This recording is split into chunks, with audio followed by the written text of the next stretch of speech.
back for another book review. Today we are talking about this one. So this is Llewellyn's 2022 Magical Almanac, Practical Magic for Everyday Living. I have also done the 2023 edition of this book, and so I decided, why not? These are just articles, so they don't really get dated. So the only part that does get dated is in the middle. You've got the almanac section. Obviously, it's going to pertain to the year of the book. So I think the last one I had found at least a couple articles that were like kind of intriguing to me. This didn't really, like, there's just nothing like particularly that like caught my interest. There were a lot of authors that I'm not the world's biggest fan of in here, so I do think that had something to do with it. But like, I don't know, it's one of those that it's like, this series is one of those that like, it would be good to read simply to get exposure to other things. Like, there's a lot in this book that it's like, it doesn't apply to me, but it's good to just kind of have in the background knowledge of like, in the event you need to.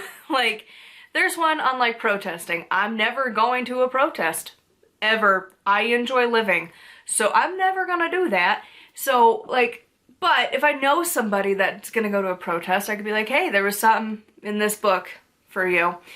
And then there was just, I don't know, like there was stuff that like other people might like the magic of hair kind of, I guess, had some stuff-ish. Most of this book, honestly, like a lot of the articles were so heavily based on like the history of stuff. It just reminds me of like the Scott Cunningham books I don't like, where it just blathers on endlessly of like, oh, but did you know this, and did you know this, and before they used to do this and this, and you're like, that's great. I'm here in the now. I don't live in ancient Greece, thanks. How do we use it nowadays? And then the modern is like a paragraph or two at the end. So like, it's just personal preference. And again, I think it comes down to, I didn't love the authors to begin with, and they're just writing their usual writing style. And like, some of them were weird. Like, I've never ever in the almost 150 like witchy books I have read, have anyone ever said that it's the pen alpha instead of a pentacle. Never, ever. I don't know where in the world on Witch Talk you have found that. That's not normal. That's not, nobody's talking about it like that. And then there was a lot of practices in here that I'm like kind of questioning if we're allowed to do that. Cause like it's cultures that I haven't heard of. So I don't know if they're a closed practice or an open practice or somewhere in between. And it really never specified. So there was stuff like that in there that I was like, I don't know. I don't know about that. Like there was some kind of interesting stuff, like making the map chapter section thing had like how to make like a year map. But like, I don't know how anyone would do that unless you have big plans for the year.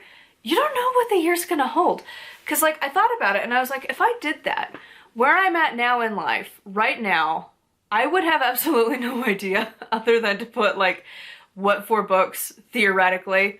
And even then, I only have the next project kind of floating. Like right now I have like a vague idea of the next book I'm gonna write as I'm finishing up the one I'm currently writing, and I'm working on hitting publish on my third novel. So like, I don't know what, like, okay, cause context, I write 4 books a year. My fiscal year starts like June, July-ish. And so from there, I kind of go, okay, basically each year of my life. My birthday's in the summer, so it's like, you know what? I got started doing this full time in the summer too. So June is like my end of the year. July is my beginning of the year. And so for there, it's like, if I do that in the next year of my existence, realistically, the only things I know for certain that are gonna be happening is writing 4 books. And that August-ish, August, September, gonna be publishing Death Book. Then in probably, again, July or August, I will be working on edits and also writing the next book. And then at some point in the autumn, I don't know what month exactly, I'll be publishing that fiction book that I'll be writing in the summer. And then in the autumn into the winter, like winter will have a publication, spring will have a publication, summer will have a publication. Other than that, I don't know. I have no plans. I'm just existing, chilling, living the dream of an author.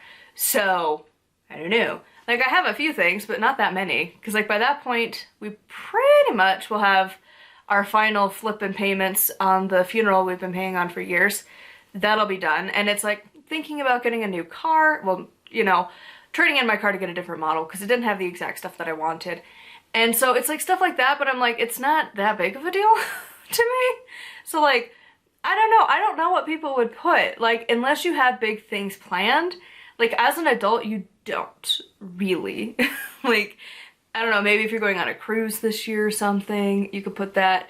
Like, I don't know, it's just stuff like that that I'm like, I don't know what I would put on a map for the year to come without knowing what the year is going to have. So anyways, like maybe it would just be a really small map of just a few things. I don't know. And like if you, like I can remember my old, when I used to work at old jobs, like I would have nothing to look forward to, ironically, except writing books. So I don't know. I'm curious. If you were to create a map of your life in the upcoming year, what would you put on it? Because like, again, mine's only going to be like 4 published books. That's about it. And then there was like some that I'm like, oh, nope, this is like, there was a lot that was like definitely not my thing. Like, for example, there's like new moon magic in the houses of your birth chart. And I'm like, dude, that's too far for me. I don't know what the houses are. I don't know that I care to know what the houses are. Like, I'm kind of like chill with where I'm at on my, like, I would love to know like a teeny bit of astrology.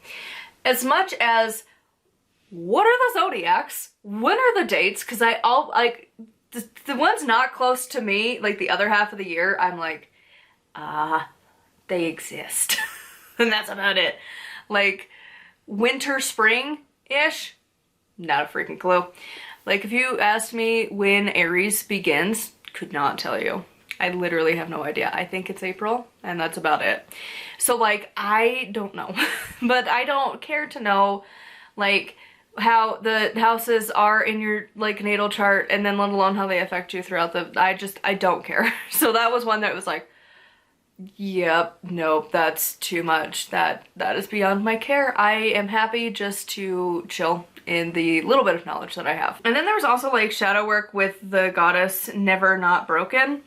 And like, it was kind of interesting, but again, I don't know, like I'm not huge into working with the Hindu deities because that's kind of a weird pantheon where it's kind of pagan, but it's kind of not. And I don't think they consider themselves pagan because they're truly like the idea that all of the deities are just facets of the one. So like, I don't know. I don't really do much with that pantheon. But anyways, overall, this book was just kind of meh. Like, I don't know, some of the articles might be interesting to people. Like, one made me chuckle that was talking about chocolate and how it was like, but look at how nutrient dense it is. And you're like, you're telling me to eat chocolate. Cool. I can accomplish that, thank you. But usually I will have chocolate in the form of cake. But sure. Like, just, I don't know. This book just, there was nothing really in particular that was like, ooh, this is a cool article. This definitely is something I would care about. But I think it, again, it just varies year to year. This is just one that I didn't particularly like, which is why I'm glad I got it from the library, because I feel like I'm getting like a sponsorship for the library, but like, dude, I didn't have to pay money for this. This is great. This is awesome. This is free. I read it and then I'm done and I'm gonna go drop it off and then I never have to look at this book again. Not that this one was particularly bad, but it just, I don't know, it just wasn't my thing, really. I don't know. Some of these books I really enjoy and some of them, it was just kind of like, meh. And I like the coloring at the section, that whole thing is weird. Like, to remember your dreams, you're supposed to like color this page and like do something with it. I don't know. So anyways, I would love to hear your thoughts on these. Have you loved these? Have they kind of been getting to the same point where you're like, I don't know. Or have you loved every single one? I would love to hear from you in the comments down below. Huge thank you to my patrons. I'll have their names here on the screen. If you'd like to support me and get access to exclusive content, it is patreon.com/nightwillowcrafts. Make sure to like and subscribe. I post every single day. And until next time, thank you so much for watching and blessed be.